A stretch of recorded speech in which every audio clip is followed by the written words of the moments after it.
Hi friends, ಎಲ್ಲರಿಗೂ ನಮಸ್ಕಾರಗಳು.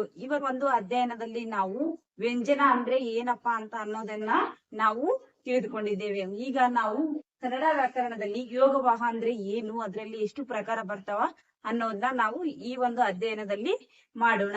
ನೀವು ಇನ್ನು ನಮ್ಮ ಚಾನೆಲ್ ನ ಸಬ್ಸ್ಕ್ರೈಬ್ ಮಾಡಿಲ್ಲ ಅಂದ್ರೆ ಸಬ್ಸ್ಕ್ರೈಬ್ ಮಾಡ್ಕೊಳ್ಳಿ. ಹಾಗೆ ಈ ವಿಡಿಯೋನ ನಿಮ್ ಫ್ರೆಂಡ್ಸ್ಗೆ ಶೇರ್ ಮಾಡಿ. ದಯವಿಟ್ಟು ವಿಡಿಯೋನ ಕೊನೆವರೆಗೂ ನೋಡಿ. ಯೋಗವಾಹಕಗಳ ಅರ್ಥ: ಯೋಗ ಎಂದರೆ ಸಂಬಂಧ, ವಹ ಎಂದರೆ ಹೊಂದಿದ ಎಂದರ್ಥ.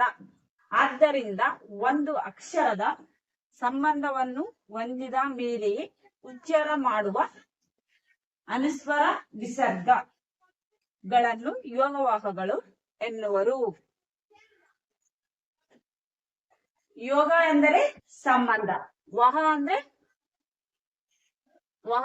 ಹೊಂದಿದ, ಅಂದ್ರೆ ಒಂದು ಅಕ್ಷರ ಸಂಬಂಧ ಹೊಂದಿದೆ ಅಂತಂದ್ರೆ ಅದು ನಮ್ಗೆ ಒಂದು ಯೋಗವಾಹಕವಾಗಿ ಕೊಡುತ್ತದೆ. ಯೋಗವಾಹಕ ಅಂತಂದ್ರೆ ಒಂದಕ್ಕೊಂದು ಸಂಬಂಧ ಹೊಂದಿರ್ತಕ್ಕಂತ ಪದವನ್ನು, ಅಕ್ಷರವನ್ನು ನಾವು ಯೋಗವಾಹಕಗಳೇ ಅನ್ನುತ್ತೇವೆ. ಯಾವ ರೀತಿ ಒಂದಕ್ಕೊಂದು ಸಂಬಂಧ ಹೊಂದಿರ್ತದಪ್ಪ ಅಂದ್ರೆ, ಇಲ್ಲಿ ಈ ಒಂದು ಯೋಗವಾಹದಲ್ಲಿ ಎರಡು ಪ್ರಕಾರಗಳಿವೆ. ಒಂದು ಅನುಸ್ವರ, ಇನ್ನೊಂದು ವಿಸರ್ಗ.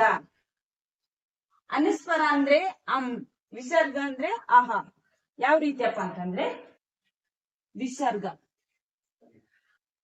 ಅಂ ಅಂದ್ರೆ ಅನುಸ್ವರ, ಅಹ ಅಂದ್ರೆ ವಿಸರ್ಗ. ಅಂದ್ರೆ ಒಂದಕ್ಕೆ ಇರ್ತಕ್ಕಂತ ಒಂದು ಅಕ್ಷರಕ್ಕೆ ನಾವು ಯೋಗವಾಹಕ ಎನ್ನುತ್ತೇವೆ. ಅಂ, ಆಹಾ ನಾವು ಉಚ್ಚಾರ ಮಾಡೋದಲ್ಲಿ ಸಂಬಂಧ ಕೂಡಿಕೊಂಡು ಹೊರಗೆ ಉಚ್ಚಾರ ಬರುತ್ತದೆ. ಆದ್ದರಿಂದ ಯೋಗವಾಹಕ ಎನ್ನುವರು. ಯೋಗವಾಹದಲ್ಲಿ ಎರಡು ಪ್ರಕಾರಗಳು, ಒಂದು ಅನುಸ್ವರ, ಇನ್ನೊಂದು ವಿಸರ್ಗ. ಈಗ ಗುಣಿತಾಕ್ಷರಗಳು ಮತ್ತು ಕಾಗುಣಿತಾಕ್ಷರಗಳು. ಅಂದ್ರೆ ಗುಣಿತಾಕ್ಷರ ಅಂದ್ರೂ ಒಂದೇ, ಕಾಗುಣಿತಾಕ್ಷರ ಅಂದ್ರೂ ಒಂದೇ. ಎಲ್ಲಾ ವ್ಯಂಜನಗಳು ಎಲ್ಲಾ ಸ್ವರಗಳಿಗೆ ಸೇರಿ ಬರುವ ಅಕ್ಷರಗಳೇ ಗುಣಿತಾಕ್ಷರಗಳು.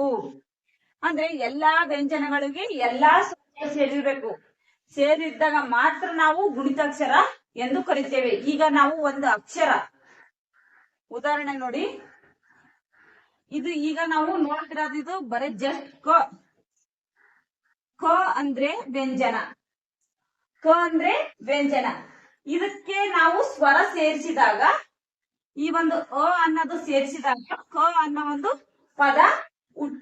ಪದ ಉತ್ಪಾದನೆ ಆಗುತ್ತದೆ. ಈಗ ಖಗೆ ಅ ಸೇರಿದಾಗ ಕ ಅಂತ ಉಚ್ಚಾರಣೆ ಮಾಡಕ್ಕೆ ನಮ್ಗೆ ಬರ್ತದೆ. ಆದ್ದರಿಂದ ಗುಣಿತಾಕ್ಷರ ಆಗ್ಬೇಕಪ್ಪ ಅಂತಂದ್ರೆ ಅದಕ್ಕೆ ಒಂದು ಸ್ವರಾಕ್ಷರ ಸೇರಿದಾಗ ಮಾತ್ರ ಅದು ಒಂದು ಗುಣಿತಾಕ್ಷರವಾಗಿ ಮಾರ್ಪಡುತ್ತದೆ. ಇಲ್ಲಿ ನೋಡಿ, ಕ ಪ್ಲಸ್ ಅ, ಕ ಪ್ಲಸ್ ಅ ಕಲ್ತಾಗ ಕ ಅನ್ನೋ ಒಂದು ಶಬ್ದ ನಮ್ಗೆ ಸಿಗುತ್ತದ. ಈಗ ಕ ಪ್ಲಸ್ ಆ ಇಸ್ಕೊಲ್ ಟು ಕ. ಏನಾಯ್ತು? ಆಗೆ ಕ ಸೇರಿದಾಗ ಕ ಆಯ್ತು. ಈಗ ಕ ಪ್ಲಸ್ ಇ, ಈ ಕಗೆ ಇ ಸೇರಿದಾಗ ಏನಾಯ್ತು? ಕಿ. ನಾವು ಸ್ವರನೇ ಸೇರಿಸಿಲ್ಲಪ್ಪ ಅಂದ್ರೆ ಅದಕ್ಕೆ ಯಾವುದೇ ಒಂದು ಅರ್ಥ ಕೊಡುವುದಿಲ್ಲ.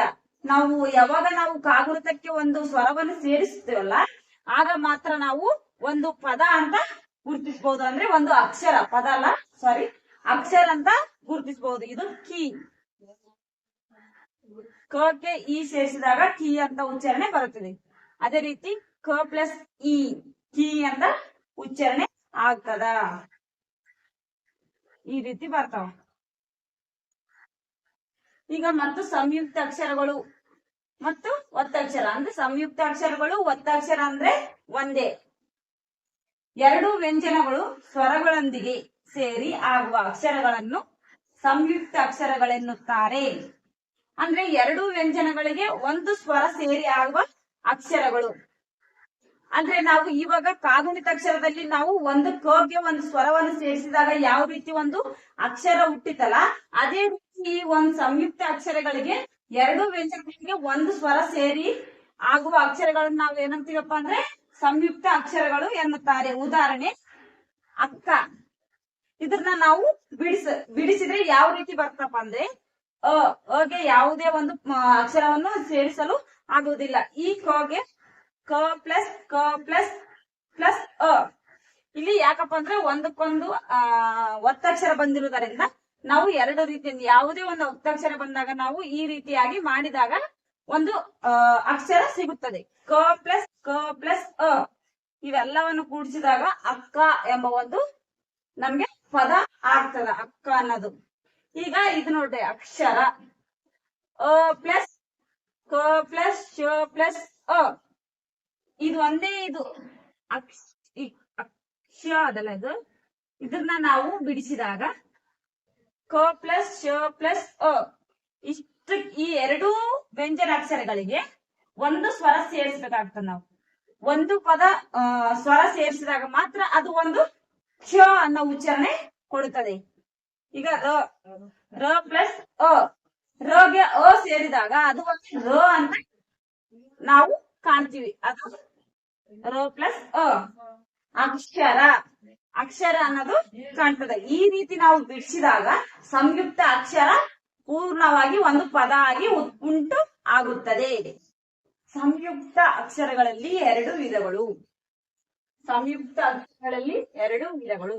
ಅವುಗಳೆಂದರೆ ಒಂದು ಸಜಾತಿಯ ಅಕ್ಷರಗಳು, ಇನ್ನೊಂದು ವಿಜಾತಿಯ ಅಕ್ಷರಗಳು.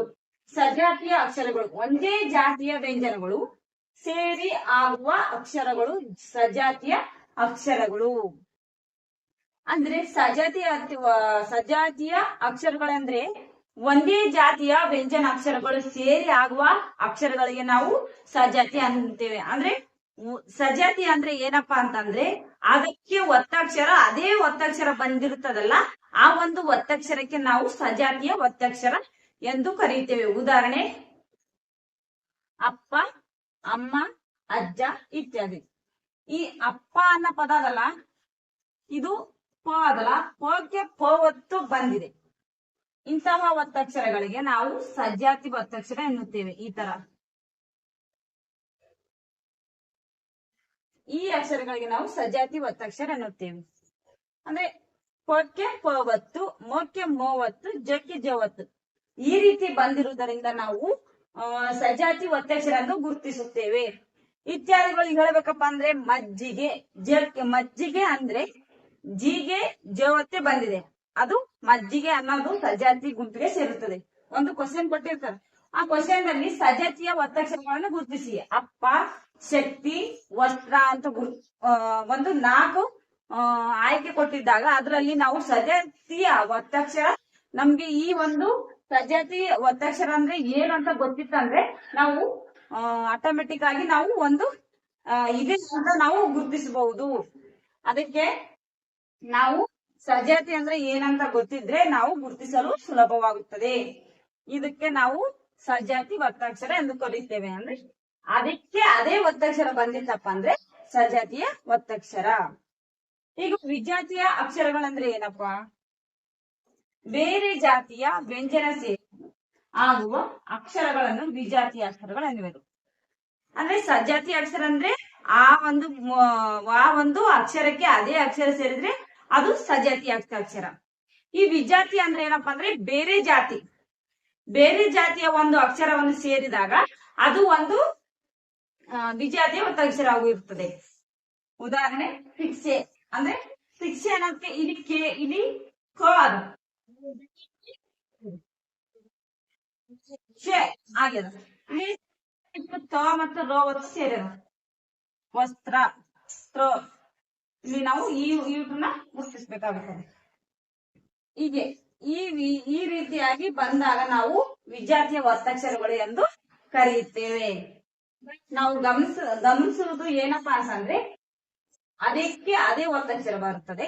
ಇಲ್ಲಿ ವಿಜಾತಿಯಲ್ಲಿ ಆ ಅಕ್ಷರಕ್ಕೆ ಬೇರೆ ಒಂದು ಅಕ್ಷರ ಬಂದಾಗ ನಾವು ಇದು ವಿಜಾತಿ ಅಕ್ಷರ ಅಂತ ಗುರುತಿಸಬಹುದು.